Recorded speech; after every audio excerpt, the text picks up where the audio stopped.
السلام علیکم، میرا نام ہے عالیہ خان۔ السلام علیکم، میرا نام ہے امرین خان۔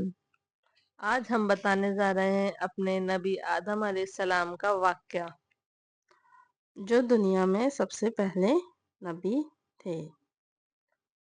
تو آپ اس واقعے کو پورا سنیں اور زیادہ سے زیادہ لوگوں کو شیئر بھی کریں۔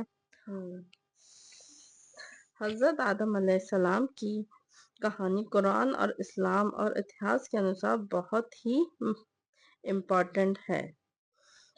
آدم علیہ السلام کو اللہ نے جب زمین پر اپنا ایک فرشتوں سے کہا کہ زمین پر میں ایک خلیفہ بنانے کا فیصلہ کیا ہے، تو اس میں فرشتوں کو اس کے بارے میں بتایا۔ فرشتوں نے پوچھا کیا آپ زمین پر ایسی مخلوق پیدا کریں گے جو وہاں خون خرابہ اور فساد کرے گی، جبکہ ہم دن رات آپ کی عبادت کرتے ہیں۔ اللہ نے فرمایا جو میں جانتا ہوں وہ تم نہیں جانتے ہو۔ اللہ نے دنیا کے کونے کونے سے الگ الگ رنگ کی مٹی اکٹھا کروائی اور اس میں آدم علیہ السلام کا پتلا بنایا۔ پھر اس میں اپنی روح پھونکی جس میں وہ ایک انسان بن گئے۔ اللہ نے آدم علیہ السلام کو دنیا کی سبھی چیزوں کے نام اور ان کا علم سکھایا جو فرشتوں کے پاس نہیں ہوا کرتا تھا۔ اس کے بعد اللہ نے فرشتوں کی پریکشا لی جس میں آدم علیہ السلام ہی سفل ہوئے۔ اللہ نے فرشتوں سے کہا آدم علیہ السلام سے سوال پوچھیں۔ جب انہوں نے فرشتوں نے آدم علیہ السلام سے سوال پوچھے وہ سب سوالوں کے جواب دے رہے تھے اور وہ سوالوں کے جواب فرشتوں کو نہیں معلوم تھے، اس لیے وہ اپنے علم میں سفل ہو گئے۔ آدم علیہ السلام نے اس گیان مرتبے کو دیکھ کر اللہ نے سبھی فرشتوں جو آدم علیہ السلام کے سامنے جھکنے کے لیے کہا، سر جھکانے کے لیے کہا، پر سب نے جھکایا لیکن ایک نے نہیں جھکایا۔ پر ابلیس شیطان نے ان کے آگے سر نہیں جھکایا، آدم علیہ السلام کو سجدہ نہیں کیا۔ سبھی فرشتوں نے سجدہ کیا لیکن ابلیس نے منع کر دیا۔ ان کے اہنکار میں کہا کہ میں اس سے بہتر ہوں، مطلب کہ انہوں نے اللہ سے کہا میں آدم علیہ السلام سے بہتر ہوں۔ ان کو کہنے کو وہ بھی ایک فرشتہ تھا، کیونکہ انہوں نے کہا وہ اللہ کے بہت قریب تھا۔ اللہ سے انہوں نے کہا ابلیس نے کہ مجھے آپ نے آگ سے بنایا اور یہ مٹی سے بنے ہوں، میں ان سے بہتر ہوں۔ وہ اس کو تکبر ہو گیا، آپ نے مجھے یہ گھمنڈ کے کارن اللہ نے ابلیس کو اپنی رحمت سے دور کر دیا کہ جاؤ میں نے تجھے دور کیا، اور وہ ہمیشہ کے لیے شیطان بن گیا۔ شیطان نے تب اللہ سے قیامت کی مہلت مانگی اور قسم کھائی کہ وہ آدم اور ان کی آنے والی نسلوں کو بہکا کر گمراہ کرے گا۔ اللہ نے آدم علیہ السلام کی تنہائی کو دور کرنے کے لیے ان کی پسلیوں سے ان کی زوجہ حوا کو پیدا کیا۔ اللہ نے ان دونوں سے کہا کہ تم دونوں جنت میں جہاں جاؤ رہو اور جو چیز کھاؤ وہ کھا سکتے ہو، اس پیڑ پر پھل نہیں کھانا ہے۔ اشارہ کر کے اللہ نے بتایا کہ اس پیڑ کا پھل نہیں کھا سکتے، اس کے پاس مت جانا ورنہ تم نقصان اٹھانے والوں میں سے ہو جاؤ گے۔ شیطان آدم علیہ السلام اور حوا بیوی سے بدلہ لینا چاہتا تھا۔ اس نے ہمدردی کا ناٹک کیا اور اس نے دلوں میں وسوسہ ڈالا۔ اس نے کہا اللہ نے تمہیں اس پیڑ کا پھل کھانے سے اس لیے منع کیا ہے کہ تم فرشتے نہ بن جاؤ اور تم امر نہ ہو جاؤ۔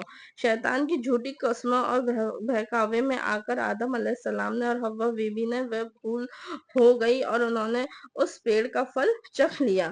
پھل کھاتے ہی ان کے جنت کے لباس اتر گئے اور انہیں اپنی غلطی کا احساس ہوا۔ اس غلطی کے بعد سیدھے زمین میں آ گئے تھے۔ اللہ نے ان سے منع کیا کہ اللہ نے کہا کہ میں نے تم سے منع نہیں کیا تھا اس پیڑ کا پھل کھانے کی، اور تمہیں مجھ پہ وہ یقین نہیں تھا۔ اللہ نے انہیں سیدھا جنت میں سے نیچے زمین پر پھینک دیا۔ اس غلطی کے بعد جیسے زمین پہ آنے کے بعد وہ اللہ کے 40 سال تک روئے اور اپنی غلطی کی معافی رو رو کر مانگنے لگے۔ اس غلطی کے بعد اللہ نے آدم کو اور حوا کو جنت سے نکال کر مطلب زمین پر بھیج دیا۔ زمین پر آنے کے بعد دونوں کو اپنی بھول پر بھاری پچھتاوا ہوا، وہ رو رو کر اللہ سے معافی مانگنے لگے۔ اللہ نے انہیں معافی مانگنے کے لیے کچھ خاص دعا سکھائی۔ اے ہمارے رب، ہم نے اپنے اوپر ظلم کیا، اور اگر تو نے ہمیں معاف نہ کیا اور ہم پر رحم نہ کیا تو یقیناً ہم برباد ہو جائیں گے۔ یہ سورہ الاعراف نمبر 23 میں ہے۔ اللہ بہت رحم والا ہے، اس نے ان کی توبہ مطلب ایکسپٹ کر لی اور انہیں معاف کر دیا۔ اللہ نے آدم علیہ السلام کو زمین پر انسانوں کا پہلا پیغمبر بنایا تاکہ وہ اپنی اولاد کو صحیح راستہ دکھا سکیں۔ حضرت آدم علیہ السلام اور حوا سے ہی دنیا میں انسانی آبادی کی شروعات ہوئی۔ ان کے یہاں جڑواں بچے پیدا ہوئے، ایک لڑکا اور ایک لڑکی۔ اسلامی میں ان کے 2 بیٹے حابیل اور قابیل کا قصہ بہت مشہور ہے، جس میں قابیل نے حابیل کا قتل کر دیا تھا، اپنے بھائی کا حابیل کا قتل کر دیا، جو زمین پر پہلا قتل تھا مانا گیا ہے۔ حضرت آدم علیہ السلام نے سینکڑوں سال تک مطلب 900 سال تک زمین پر جیون بتایا، اپنی اولاد کو اللہ کی عبادت اور نیکی کا راستہ سکھایا۔ ان کا پھر انتقال ہو گیا، 900 سال جینے کے بعد ان کا انتقال ہو گیا۔ اس کہانی سے آپ کو کیا مطلب ہوتا ہے؟